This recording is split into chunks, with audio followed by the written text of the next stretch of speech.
C'était le premier gros trade de cette trade deadline. Kyrie Irving a donc rejoint Luka Doncic du côté des Mavs. 2 matchs sans Luka pour Kyrie contre les Kings et le premier contre les Clippers. Il a été vraiment bon et on était très impatients de le voir aux côtés de Luka Doncic, Erwan. Ça a été un bon match, une prolongation, un vrai game contre Sacramento. On l'a vu d'ailleurs dans le train en rentrant de Nice ensemble à 6h du mat. Qu'est-ce que tu as pensé de cette première doublette ? Écoute, j'ai trouvé ça pas trop mal, en tout cas. Il y a eu 2 temps pour l'intégration de Kyrie avec les Mavs. Il y a eu d'abord sans Luka Doncic, où on l'a trouvé déjà très bon, très investi. Du Kyrie, quoi, très fort, peu importe. De toute façon, tu as l'impression que peu importe l'équipe, peu importe contre qui il joue, il fera toujours du Kyrie. Maintenant, c'est vrai que la grande interrogation, c'était de voir avec Luka Doncic, on imagine que, enfin, on sait que sur les deux, il y en a un qui arrive un peu plus à jouer off-ball, c'est Kyrie. Donc voilà, j'ai trouvé ce premier match dans un match assez incroyable après prolongation où les Kings et surtout De'Aaron Fox ont été très forts. Mais j'ai été plutôt rassuré dans ce partage du ballon, dans même cette envie où on met un petit peu plus de. J'ai trouvé que ils n'ont pas eu beaucoup de temps pour bosser, mais qu'il y a eu une envie un petit peu de mettre des systèmes un petit peu plus longs pour les trouver Kyrie sur des remontées, pour le mettre dans des situations un petit peu plus à lui. Voilà, le jeu des Mavs était, je trouve, autour de Doncic beaucoup trop stéréotypé. Là, j'ai senti qu'en une rencontre, il joue ce soir contre Minnesota, ça demande d'être confirmé, qu'en tout cas, il y a une envie d'être un peu moins prévisible dans leur attaque. Intéressant ce que tu me racontes. Steph, on a eu l'occasion d'en discuter un petit peu, on revient en arrière. Est-ce que toi, sur un point de vue plus global, tu y crois à cette association ? Moi, j'y crois beaucoup. J'y crois. Très hypé quand le trade s'est fait, parce que les Dallas n'allaient aller nulle part cette saison avec cette équipe-là. Quand je dis nulle part, c'est une qualif en play-off et un premier tour et puis s'en va, même si on sait que en play-off est capable d'en aller très loin. Mais là, cette équipe, elle avait trop de carences et trop de lacunes. Donc moi, je suis très content du ban. Même si ça dure que 6 mois, je pense qu'il fallait faire la maille et que si ça apporte rien à la fin, écoute, on serrera la main à Kyrie, on lui dira bonne continuation s'il veut pas rester avec nous. Après, sur cette première, moi, j'ai beaucoup aimé la relation entre les deux. On voit quand même que c'est Luka Doncic qui a beaucoup de ballons en main, bien plus que Kyrie, mais Erwan l'a expliqué, parce que Kyrie Irving est un bien meilleur joueur sans ballon sur l'utilisation des pics en sortie pour shooter que ne peut l'être Luka Doncic. J'ai vu pas mal d'actions positives sur les drives de Luka qui ressort sur la claquette de Luka. Il y a une extra passe de Josh Green pour le tir à 3 points Kyrie Irving. Le ballon bouge très bien. Après, on a perdu, certes, il venait de taper les Kings avant sans Kyrie. Luka revenait tester son talon, donc il ne faut pas prendre en considération cette défaite-là. Moi, j'ai beaucoup aimé, même si, encore une fois, il y a une vraie carence en termes de rebond, parce que tu t'aperçois que les 2 meilleurs rebondeurs de l'équipe, c'est Kyrie et Luka sur ce match-là, et qui se font casser la bouche par Sabonis et même par Kevin Huerter à la fin sur un rebond off. Donc les carences des Mavs défensives et au niveau du rebond et de la verticalité, elles ont pas été comblées, mais l'association des deux m'a beaucoup plu. Tu parles du rebond. J'ai eu l'impression que Javel McGee a retrouvé un petit peu de temps de jeu. Alors c'est pas. Ils sont obligés de le mettre. Ils sont obligés, mais moi j'ai pas trop compris. Alors j'en parlais avec je sais plus qui me disait il est cramé certes, mais quand t'as personne d'autre, même si on aime bien Powell, mine de rien, il a quand même une expérience et ça reste un grand arbre au milieu de la forêt. Donc, je sais pas, j'ai trouvé, tu vois, contre les Kings, je les trouvais pas trop mal sur du alley-oop, sur un peu de rebond. Je pense ils auraient tout intérêt. Tu parles de peut-être que l'expérience ne durera que 6 mois. Ils auraient tout intérêt à essayer de le réactiver avec des passeurs et des créateurs d'espace comme Kyrie et Doncic. Il aura forcément, tu vois, au bout d'un moment, il a la balle dans la raquette. C'est un mec qui il va vite dans le cercle et il donne plus haut que tout le monde. Donc après, le constat qu'on peut faire, c'est que il devait peut-être partir. On a beaucoup parlé de trade autour de Kyrie. On pensait que Tim Hardaway Jr. Allait partir, Dwight Powell allait partir. C'est des mecs en fin de contrat avec une petite valeur. Javel McGee aussi était dans les rumeurs de trade. Christian Wood, bien sûr, encore plus. On en parlera dans quelques instants. Il est là. Si tu l'utilises pas, je comprends pas. Après, il y a le truc, c'est qu'au début de la saison, il était titulaire. Il n'a pas fait la maille. Ça c'est vrai. Pas bien. Mais là, tu vois, le premier match contre les Kings, il joue 19 minutes, il fait 11-9. Ouais. On lui demande pas plus, à tonton. On ne demande pas plus, il fait ça tous les soirs. Je rappelle que Maxime Kleber est blessé. Donc, il y a aussi ce truc-là. Normalement, c'est lui qui devrait être backup de Dwight Powell. Dwight Powell qui joue beaucoup quand même contre les Kings. Qui est starter, et depuis le retour de Christian Wood de sa blessure, il démarre sur le banc, il joue pas beaucoup, il joue que 18 minutes, je crois, contre Sacramento. C'est pas la Kyrie et Luka. Maintenant, Javel McGee, moi j'ai vu un paquet de matchs au début de saison. Il était calamiteux. Mais oui. Il était nul. Oui. est vraiment nul. Donc, je veux bien que ce soit la rédemption de Jamal Magui. Après, oui, il peut apporter des choses, mais tu connais la philosophie de Jason Kidd et compagnie. Quand Kleber va rentrer, je suis pas sûr que Jamal Magui joue beaucoup, hein, parce que Maxime Kleber, il va être dans le corner, il va profiter des fixes de Kyrie et de Lucas pour bombarder à 3 points. Je reviens sur le duo. Il y a un truc, moi, qui m'a sauté la gueule contre les Clippers. Donc, c'était le premier match. Kyrie venait juste d'arriver. Les Clippers étaient cramés. On a parlé avec Nico. Ils sortaient de leur road trip. Vraiment, ils étaient sur les jantes et c'était très difficile. Il n'empêche que les Mavs, c'était pas leur problème. Ils avaient un match à jouer. Ils l'ont très bien joué. Ce qui nous a sauté à la gueule en voyant ce match, c'était que... Et alors? Hey! Mais alors? Il est pas au lit à ce heure-ci, lui? Bah, il a 18 ans quand même maintenant. Hein. Ça va, Liam, ça va? Ça va? Hey! Alors ça, c'est... En fait, il m'a dit, papa, je peux venir dire un mot sur LeBron James et son record all-time. J'ai dit, ouais, vas-y, alors, c'est quoi? Oh non, mais Steph, mais c'est pas possible. Oh, mais gros, j'ai jamais vu un homme attends. Mais ça, on fait ça entre nous par l'antenne, mais il est fou, lui. Letty intervient.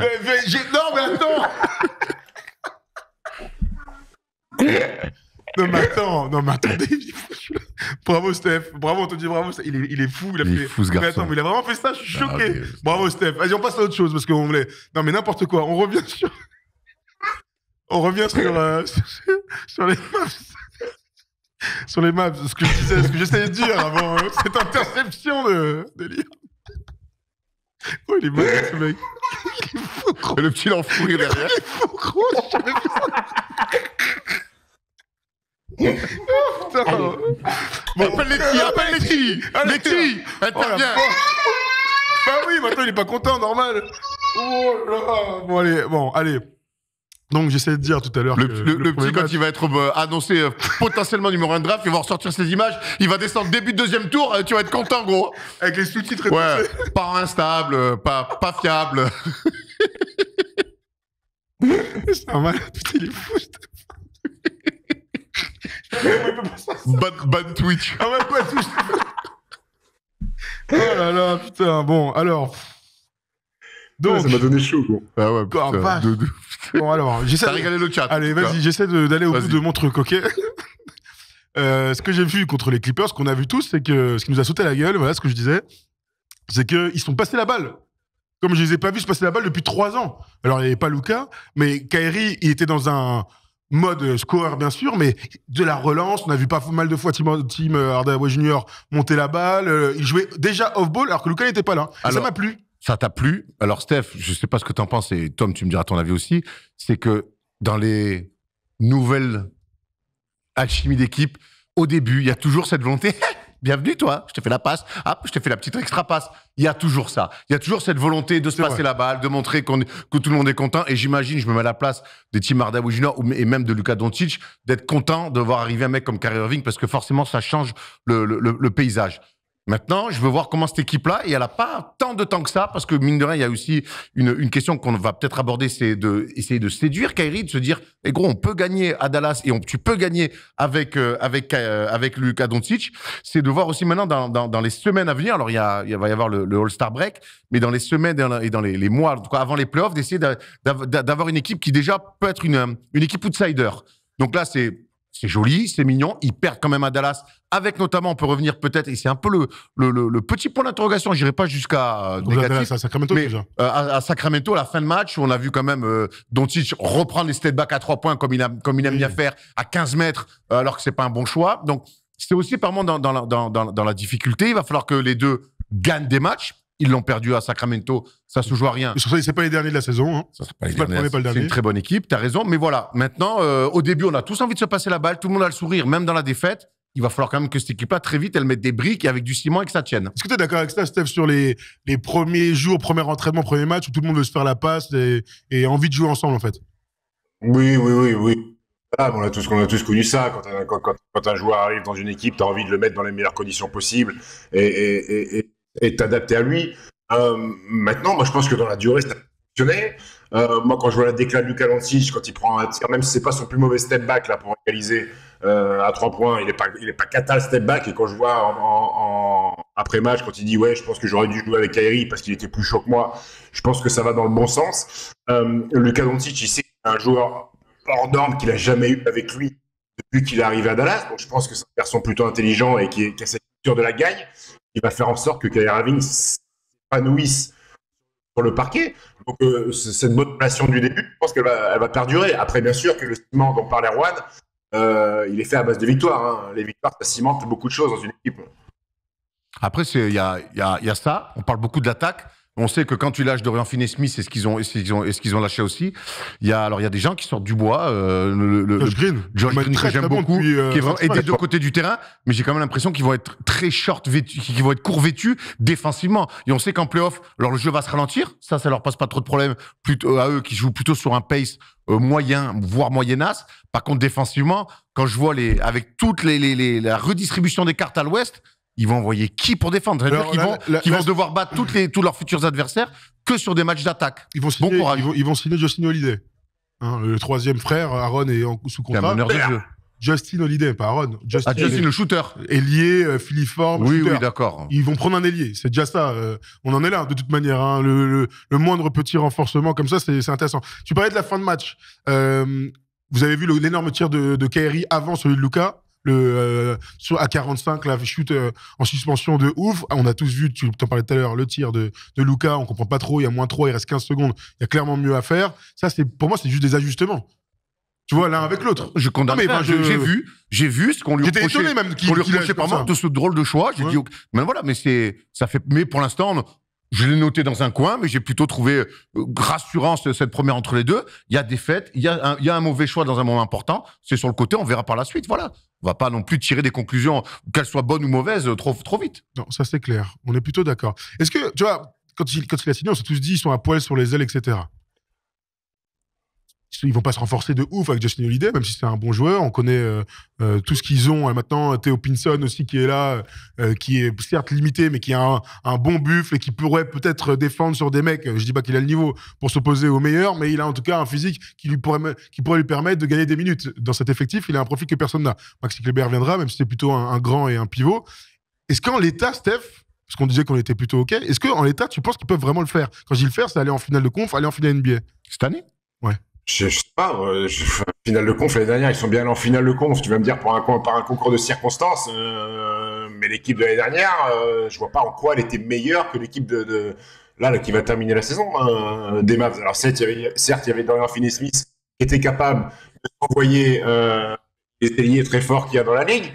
Par rapport à Jalen Brunson, pour moi, c'est quand même un step-up hors norme. Et puis Dallas, c'est une équipe plutôt atypique, qui joue en large, pas de big man. Christian Wood a cette qualité de tir à 4-5 mètres et même de pop à 3 points. C'est une équipe que les adversaires n'aiment pas trop jouer, en fait. Parce qu'ils mettent beaucoup de points en jouant en marchant, avec beaucoup de mecs. Tu les prends sur un soir où Tim Hardaway Jr., Reggie Bullock, Kleber sont chauds, et ça a souvent été le cas l'année dernière, et ben tu les tapes pas, non. D'accord, j'entends ce que tu dis. Je pense aussi que l'année dernière, et je veux rien leur enlever, mais il faut mettre en perspective que la route jusqu'au final de conf l'année dernière à l'Ouest était une année spéciale. Je veux pas croire qu'avec toute la redistribution des cartes qu'il y a eu, et pourtant jusqu'à il y a une semaine, je pensais qu'à l'Ouest, ils pouvaient sortir une équipe en finale qu'on n'attendait pas, qu'on n'avait jamais vu. En tout cas, je pensais à Denver, Memphis, les Clippers et potentiellement Dallas. Là, avec la redistribution des cartes, ce qu'a fait Dallas aujourd'hui, même avec Kyrie en finale de conf, j'y crois pas une seconde. Alors moi, je suis pas trop d'accord avec ça. Alors, sur la concurrence, je suis d'accord, mais par rapport à l'année dernière, pour moi, l'année dernière, c'était pas un enchaînement facile. Ils sortent Utah, qui était en saison régulière. J'ai pas dit que c'était facile. Attends, ils sortent les Clippers et les Suns, pardon. Les Suns, ouais. Utah, moi, en fin de cycle. Tout à fait. Moi, je crois surtout que l'année dernière, il s'est passé un truc qui est difficile à reproduire, c'est qu'ils étaient tous sur un nuage. Collectivement, ils étaient sur un nuage. Tous. Il n'y a quand même pas eu Luka au premier tour, ils sont quand même passés. Le second tour, la demi-finale de conf contre les Suns, ils sont sur un nuage. Tous les matchs où ils gagnent, ils sont sensationnels. Maxi Kleber. Maxi Kleber. C'est la Ribber, Maxi Kleber. C'est la Ribber de 7 pieds qui met des comptes, qui est exceptionnel. Donc, est-ce qu'ils vont être capables, autour de Jason Kidd, au coaching, de retrouver un semblant d'alchimie? C'est ça, en fait. C'est ce qu'ils vont avoir, l'alchimie. Moi, je pense pas que l'équipe soit vraiment plus forte maintenant. Ils ont peut-être plus de talent, mais l'année dernière, ils avaient plus de profondeur. Dorian Finney-Smith, Brunson qui était très bon, et Eddie Widdy, ça fait clairement plus de joueurs à envoyer, mais ils avaient cette alchimie, ce cœur, on l'a beaucoup dit d'ailleurs, l'année dernière, qu'ils nous avaient bluffé quand ils vont gagner à Phoenix. il y a une équipe qui s'effondre, il y a surtout une équipe qui les met complètement sous l'eau. Une équipe normale, il y aurait quand même eu un match à Money Time et un match 7 serré. Donc, moi, c'est plutôt l'histoire de l'alchimie, puisque qui va défendre sur les ailes, etc. On a vu des équipes qui arrivaient loin, sans avoir les joueurs. Tu as toujours des solutions. Il faut arrêter de croire que le basket, c'est mettre un joueur sur un joueur et dire, voilà, il faut que ça corresponde. Et heureusement, le basket est bien plus tactique et bien plus intéressant que ça. Maintenant, moi, je reste persuadé que cette année, les Mavs, il ne faut pas qu'ils se disent qu'il faut qu'on est en finale de conf ou en finale NBA cette année. Par contre, je crois qu'il faut il faut donner envie à Kyrie parce que ça doit être leur priorité de cet été. Après, ils maîtriseront ce qu'ils maîtrisent avec un joueur assez insaisissable, de se dire, hey mec, regarde comme tu peux être bien, regarde ce qu'on peut t'apporter, regarde ce que tu peux nous apporter. Mais à part pour moi, ils peuvent sortir en demi-finale de conf et l'autre, il peut se dire, ah ouais, en fait, c'était cool. Ah bon, mais toi, alors, c'est une vraie question. Je te la pose, Steph. À part aller loin en playoff, comment tu fais pour draguer Kyrie, honnêtement? Mais il y a la manière, Thomas, on le dit souvent. Tu peux perdre en finale. Pour moi, il aura toujours plus de chances d'aller au titre s'il va aux Lakers l'année prochaine. Donc, à part aller loin, prouver dès cette année qu'ils peuvent aller loin. Mais alors, dans ce cas-là, ça veut dire que lui, il veut déjà aller aux Lakers. Et ça, c'est possible. Il veut déjà aller aux Lakers et que quoi qu'il arrive, pour les Mavs, c'est terminé. Ils se sont fait faire marron. Mais ils se sont fait faire marron. Mais moi, je suis même pas sûr qu'ils se sont fait faire marron. Ils ont libéré 34 millions en dégageant Smith. Et si Kyrie se barre, ils auront l'oseille pour reprendre un autre joueur. Mais moi, je suis même pas sûr qu'ils prennent une banane si Kyrie leur serre la main dans 6 mois. Je pense que Mark Cuban, il connaissait exactement la situation de Kyrie, il connaît le personnage. Donc, je pense qu'il a pris ça, il a pris connaissance des choses avant et qu'il n'y aura pas de déception si Kyrie Irving se barre au bout de 6 mois parce qu'ils auront la possibilité de faire autre chose. Certes, mais autre chose, c'est quoi, Dallas, Steph? Dis-moi sur un free agent de très haut niveau qu'ils ont su attirer ces dernières saisons, ces 15 dernières années. Je vous donne ensuite les free agents 2023, pendant qu'on est là. Moi, je pense que Kyrie... Il n'y en a pas. C'est le plus gros coup qu'ils aient fait je pense que c'est le plus gros coup. Mais qui te dit aujourd'hui qu'il y a des garçons qui ont peut-être envie de faire un duo avec Luka Doncic et voir un trio si Christian Wood y reste. C'est pas interdit. Dallas, c'est pas une ville catastrophique. Ah non. Le marché, c'est loin d'être le plus petit marché de la ligue. Il y a un joueur qui est amené à marcher sur la ligue pendant encore pas mal d'années. Moi, je serais pas surpris qu'il y ait un mec qui dise OK, Luka Doncic, je veux bien jouer avec lui, avec Christian Wood, et bingo, on y va. Après, pour aller chercher un contrat max, il faudra se séparer de certains mecs. T'as pas de Christian Wood, ça m'intéresse. Il est repassé sur le banc. Sur le match contre les Kings, là, il a un impact. Alors, je vais vous donner ses stats. Vous avez vu le match comme moi. Il n'y a pas de système pour lui. On a fait une palette quand même sur lui il y a 3 mois en disant voilà la relation. Ils sont allés le chercher en disant que c'était un super complément. On a beaucoup parlé ensemble de Mike Tobey avec la Slovénie en disant il est meilleur que Mike Tobey. Et donc, on imagine que la relation, elle va être simple à trouver. Il finit en 18 minutes seulement à 15 points, 3 rebonds, avec toutes les qualités des fois qu'on le connaît. Il est efficace pour marquer des points. Le problème, c'est qu'ils ont besoin de tellement d'autres choses. C'est pour ça que Dwight Powell joue beaucoup plus. Aujourd'hui, autour de Luka Doncic, des pseudo-divas un peu soft, c'est d'être interdit pour de les mettre autour de Doncic. Ce que j'ai vu avec la Slovénie, alors quand il est champion d'Europe, c'est pas lui la première option, mais il y a des guerriers. Quand je le vois cet été, même si ça marche moins bien, il y a quand même des guerriers. Il faut envoyer des mecs au mastic. Quand je vois Kleber la saison dernière, alors certes, il est à droit. Par contre, tu parles de supplément d'âme. Mon gars, il va mettre des rotations, des aides, des comptes sur la planche, des courses, mettre du bois. Il y a un supplément d'âme. Des mecs comme Christian Wood, le talent, il est peut-être là, mais il y a 0 supplément d'âme. Et aujourd'hui, autour de Doncic, il faut des soldats. Ils ont rajouté Kyrie et plus que jamais, il faut des soldats. Et soldats, ça veut pas dire que t'as des mains pleines de pouces et que t'envoies chaque fois que tu shootes à 3 points, t'arraches la mousse, hein. Ces soldats, ça peut être aussi un mec à droite mais il faut des mecs de devoir. Aujourd'hui, Christian Wood, il a pour moi le pire des défauts, j'arrête pas de le dire, c'est qu'il se prend pour un joueur qu'il n'est pas et qui ne sera jamais. Ça, c'est interdit aujourd'hui dans la construction des Mavs autour de Doncic. Très bien.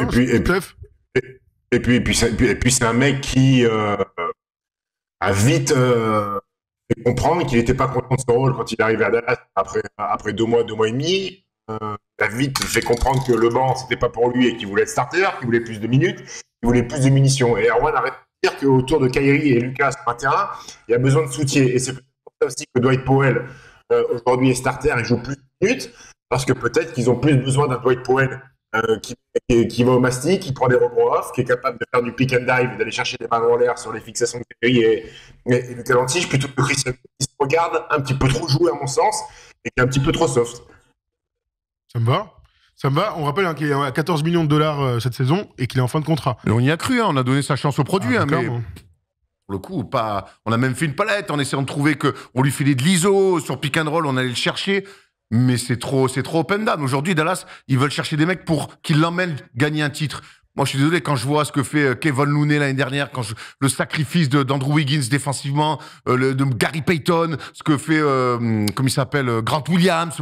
Ben voilà, avec Boston, les Robert Williams, Al Horford, enfin, comme il s'appelle, il est à des années-lumière de ça, l'autre. Hein. Ah bah, j'ai l'impression. Je vous pose une autre question, les gars. Elle est simple. Alors, il y a Franck qui est dans l'effectif, qu'on a vu jouer d'ailleurs là cette semaine. Qu'est-ce qu'on peut espérer au mieux pour cette équipe cette année? Au mieux, tout se passe bien. Qu'est-ce qu'ils font? C'est une bonne question. Dur, hein. C'est quoi leur plafond, en fait, tout simplement? Moi, je les vois pas plus loin qu'une demi-finale de conf. Mais je pense que cette équipe-là peut s'éclater, peut mettre, pour moi, doit mettre les premières pierres d'un projet qui doit les amener à un titre, avec Kyrie. Maintenant, si Kyrie a décidé de se barrer, c'est pas leur problème, ça, ils ne le maîtriseront pas.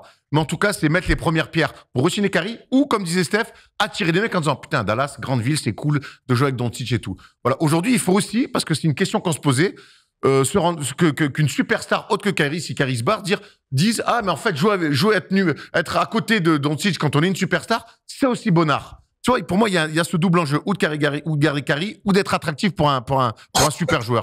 Ok, Steph. Vas-y Steph, à toi. Non, déjà il y a quelque chose qui va être capital pour Dallas, c'est gagner des matchs pour avoir l'avantage du terrain au premier tour. Et on sait qu'à l'Ouest là c'est la jungle, le classement est tellement resserré.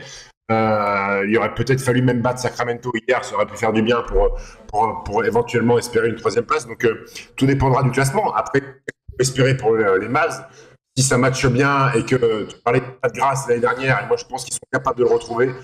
Kyrie, Luka Doncic et les soldats autour, ils sont capables d'être sur un nuage pendant un bout de temps. Mais pourquoi pas repartir en finale de conf? Alors oui, il y a du monde. Oui, Denver est fantastique. C'est devenu une équipe de mutants, mais on a plus sur Denver que Phoenix pour le moment, parce que Phoenix, ça reste du fantasme, parce qu'on les a pas vu jouer. Donc moi je me dis, pourquoi pas une finale du conf? Alors, un petit point classement, vite fait, tu as raison d'en parler. Hein. Denver 39-18, Memphis 34-22. Les Kings donc ont fait un petit écart avec Dallas en gagnant ce match, 32-24. Les Mavs sont à égalité avec les Suns qui étaient complètement chutés. Hop, ils sont revenus, 7 victoires sur 10 derniers matchs. Tout va beaucoup mieux. Donc, ils sont tous les deux à 31-27. Clippers 31-28. Ça va être la guerre. Je vous fais un pass sur les 7, 8, 9, le play-in. Les Lakers sont toujours aussi loin. Mais c'est vrai que le classement de fin d'année va compter énormément. On a vu l'année dernière que, à part dans cette demi-finale de conf, tu as quand même tendance à te rassurer sur les 2 premiers matchs à domicile. Comme exactement. On dit, on nous demandait les free agents de l'été 2023. Je les ai su. Ah bah vas-y. Alors, Russell Westbrook, mais qui va, pour le coup, pour l'instant, on va en parler tout à l'heure, Russell Westbrook. Chris Middleton. Player option. Hein. Player option. C'est important quand même. Il est en player option, donc pas sûr qu'il sorte, mais s'il sort, on imagine qu'il va signer là-bas. Middleton, ça serait. N'y crois pas une seconde, il va rester. Non, moi je crois pas. Même pas en parler, le mec. James Harden. N'en parle pas, il a déjà prolongé 2 ans plus. Kyrie Irving, Kristaps Porzingis, qu'ils ont déjà essayé, mais qui est devenu un joueur. Kevin Love. Après, on descend D'Angelo Russell, Nikola Vucevic, Draymond Green, Fred VanVleet, Harrison Barnes. Bon, là, après, on n'est plus dans des superstars. Hein. Non, et donc on se retrouve encore avec personne à aller chercher à pas Kyrie, en fait. Là, on se rend compte quand même que honnêtement, les gars, si Kyrie se barre, il n'y a personne qui vient faire la maille. Non. Tu perds tellement en qualité. Sachant qu'Arden, tu l'as dit, signé, Middleton, il ne viendra pas. Oui, après, il y en a plein. Je les vois tous, là, Gary Trent, Cash, oui, d'accord, mais Bogdanovic, mais je peux pas. On descend en gamme, quoi. On descend en gamme. Il n'y a pas de superstars qui peuvent changer le game côté. Alors, à part Middleton, allez, on le laisse à ce bon vieux Chris, mais bon, on l'imagine pas du tout ailleurs que Milwaukee. Donc, en fait, il faut tout faire pour garder ce gars-là, et ça doit passer par le jeu et les résultats. Pour moi, je pense que s'ils font premier tour ou deuxième tour, Kyrie se bat. Hein. Ouais. Ah ouais, mon gars. Ouais, c'est possible. Après, je pense que tous les jours, Lucas devrait lui dire la terre est plate. Peut-être que ça peut lui plaire. Bon. Si je fais que de ça pour le convaincre, ça va être facile alors. S'il doit lui faire mater ses films préférés, ça va être relou pour Luka Doncic aussi. Hein. Harrison Barnes, superstar. Bah non, Harrison. On aime beaucoup. Malheureusement, il est passé par les Mavs, on s'en souvient. Hein. Passage dramatique. Vucevic, ce serait kiffant. Non. Arrêtez, on veut des mecs qui vont à la maillotche et machin. Franchement, on l'aime beaucoup. Hein. Franchement, on l'aime beaucoup, on le respecte, mais c'est exactement ce qu'il faut pas, quoi. Ouais. Autant garder Porzingis. Hein. C'est clair. Tom, j'ai pas de message. Est-ce que c'est normal qu'on ait personne au standard? Tu me dis, mon Tom, sachant que je pense commentaire AGH93. Les gars, ils ont le meilleur. D'accord, mon Tom, j'ai lu. Les gars, ils ont le meilleur joueur du monde plus un lieutenant de luxe. Il n'y a pas de plafond pour ce genre d'équipe. Le problème, c'est la concurrence. Hein. Steph parlait de la chimère, du fantasme Phoenix. J'ai du mal à mettre les Mavs devant les Suns quand même, même en l'état, alors que les personnes qui jouent. Moi, il me faut une preuve, hein, pour l'instant, je les ai pas joués. Hein. Ok. Ah oui, Je mets du papier. Tu l'entends ça? Moi, sur le papier, tu sais que des fois, je suis un peu un mec de papier, même si, comme j'adore analyser les matchs, je reste quand même des fois une petite michetonneuse. Et moi, là-dessus, évidemment, j'ai une excitation. C'est pas ce qu'il dit, c'est l'inverse, lui, qui dit. Steph, il dit que tant qu'il a pas vu, pour lui, les Mavs, c'est mieux. Entre guillemets. J'ai dit le papier des Suns, il est fantastique. J'ai dit, moi, je suis comme Saint-Thomas. Moi, je crois que ce que je vois. Donc, j'ai envie de voir ce que ça se donne ensemble, les 4 et les 5 ensemble, voir si ça peut. Parce que il reste 20 matchs après le All-Star, quand KD va arriver. Donc, en 20 matchs, quand t'as pas beaucoup d'entraînement, je suis curieux de voir comment ça prend. Mais donc, excité, mais pour l'instant, j'ai rien vu. Donc, je veux pas te dire que c'est fantastique. Non, ok, ça se tient. J'entends ça. On verra, il y a beaucoup d'équipes qui ont réussi sur des bouts de saison. Alors, le premier qui me vient, il était un peu à l'ancienne, et c'était un autre effectif, hein, bien sûr, mais l'arrivée de Rashid Wallace, février 2004, ils sont dans une équipe qui fonctionnait. Dans un autre collectif. Mais c'est le premier qui me vient. Je pourrais citer Pogazol, aussi, qui arrive en 2007, en cours de saison. Ils vont en finale directe, en finale directe, bien sûr. Voilà, c'est les premiers qui me viennent. Après Kevin Durant, construire des trucs sur des petites fourchettes de match, c'est pas trop ce qu'il sait faire. Hein. Ah, on l'a vu l'année dernière avec les Nets, notamment dès qu'ils ont été un petit peu au complet, ils ont rien mis en place. Bah non, quand ils étaient au complet, c'était super fort. Non, mais l'année dernière, quand ils arrivent en playoff, on se dit ah tiens, ils ont rien fait. Il va falloir qu'ils mettent des choses. Il va falloir qu'ils mettent des choses rapidement en place. Maintenant, c'est mon côté. C'est mon côté peut-être un peu naïf. J'ai du mal à voir. Je vois pas comment cette équipe-là pourrait pas cliquer les Suns. Ils sont tellement forts que. Mec, tellement fort. Il a pu sur tous les postes. Hein. Sur tous les postes. Hein. À la rigueur, la profondeur, on peut en discuter, mais sur le principe. Ouais, la profondeur, ils vont signer. On va parler tout à l'heure, il y a que des mecs embaillables qui pourraient arriver. Les John Wall, et on parle même de Carmelo Anthony. Bon, là, on est dans le fantasme le plus total, mais. Il y a quelqu'un qui nous cite Kawhi Leonard. Kawhi Leonard, c'était 1 an avant. Là, on est vraiment en cours de saison. C'est pour ça qu'on parlait de Rashid Wallace, de Pogazol. Si vous avez d'autres. Il y a Marc Gasol aussi. Il arrive en cours de Marc saison. Gasol à Toronto, tout à fait, dans un rôle un peu moindre, entre guillemets, mais en tout cas titulaire aux Raptors. Mutombo aussi, je crois qu'il arrive aux Sixers. Aux Sixers. En milieu de aux Sixers 2001. Aux Sixers 2001, il passe le cut. Et après, il est aux Nets aussi l'année d'après. Hein. Il arrive en cours de saison. Il arrive en cours de saison, je crois, contre Theo Ratliff. Quand il se fait détruire la bouche par Shaq, je crois qu'il arrive en cours de saison. Non, ça me dit quelque chose. Hein. Tu regardes? Je suis dessus, les amis. Il a 34 ans, certes, mais je crois. Ouais, mais je crois que c'est ça. Hein. Attends, Dikembe, je le fais parce que je. C'est. Non, il fait les années complètes. Ah non, attends, non, t'as raison, il arrive d'Atlanta. Contre Theo Ratliff. Ouais, contre Theo Ratliff. Et il fait 26 matchs de saison. C'est ça, en cours de saison, pour aller en finale. C'est intéressant, ça. Hein. Si vous avez d'autres exemples, les gars, n'hésitez surtout pas. On parle de Clyde Drexler. Clyde Drexler, super exemple. Hein. Bravo, messieurs. Alors là, bien sûr, on remonte petit à petit, clairement, pour ce genre de choses. Bon, écoute, attention, on verra si ces mecs-là arrivent à aller au bout. Tu veux dire un dernier truc sur cette équipe parce que ça t'a quand même réexcité, toi, tes petits. Non, on n'en a pas beaucoup parlé, on l'a esquivé un peu, mais je crois que Josh Green est un très très bon joueur de basket. Moi, il me surprend. Hein. Ce qui me surprend, en fait, c'est son adresse. Hein. S'il arrive à maintenir cette adresse qui est quand même... je le vois mettre des filoches. Plus personne n'est étonné. Il en met 3 dans le corner en première mi-temps contre les Kings. Je fais OK. Et il va en avoir des tirs ouverts. Hein. Et il va en Parce avoir. que t'es obligé avec les deux oiseaux de donner de l'aide. Si franchement, la bombe physique que c'est, le bon défenseur, il est fort finisseur parce qu'il se lâche aussi. S'il met dedans un peu régulièrement, mal tempo. Hein. Et puis, il a l'avantage d'être australien. Et vu qu'il y a Irving et à Melbourne, peut-être qu'ils vont trouver des liens. Bon. Ouais, peut-être t'as raison. Je donne ses stats à Josh Green, donc sa 3e année à Dallas. Première année, il était à 2,6 points en 40 matchs. Deuxième année, 4,8 points, c'était l'année dernière en 67 matchs. Cette année, 38 matchs seulement pour 9,4 points. Ça ne cesse d'augmenter et j'ajoute ça à ça 43% à 3 points. Sachant que sur les derniers games, vraiment, il monte une progression fulgurante. Ça aussi, ça d'être un joueur NBA, on ne cessera de le répéter. Saisir sa chance, c'est peut-être Josh Green qui sera le premier bénéficiaire de l'arrivée de Kyrie Irving et du départ de tous les autres alliés. Enfin, on verra Dallas. Tu disais ce soir qu'ils allaient jouer, Erwan? Ouais, contre les Minnesota Timberwolves. Voilà. À quoi? À domicile, à Dallas. À domicile. Bon, écoute, on se fera des petits paris RMC, j'allais dire. Ah mais Juan, t'as raison. Et Juan, il vient de m'envoyer un message. Il me dit on devait parler de Cam Thomas, mais bon, c'est un petit peu retombé depuis. Il s'en est passé des choses. C'est pour ça, mon bon vieux Cameron Thomas. On l'avait promis à nos gars. Il y a des gars qui n'oublient pas. L'arrivée d'Aguirre à Détroit contre Dantley en 90. Bravo, messieurs. Pas mal. Tout à pas fait. Mal. Bon, voilà, on a des machines de guerre. Hein, vous régalez. Bravo. Voilà pour les Mavs. La première entre Luka et Kyrie. Certes, ils ont perdu. Mais il reste encore beaucoup de matchs. Avec le All-Star Game qui arrive la semaine prochaine, on pourra étudier les nouveaux matchs des Mavs les prochaines semaines.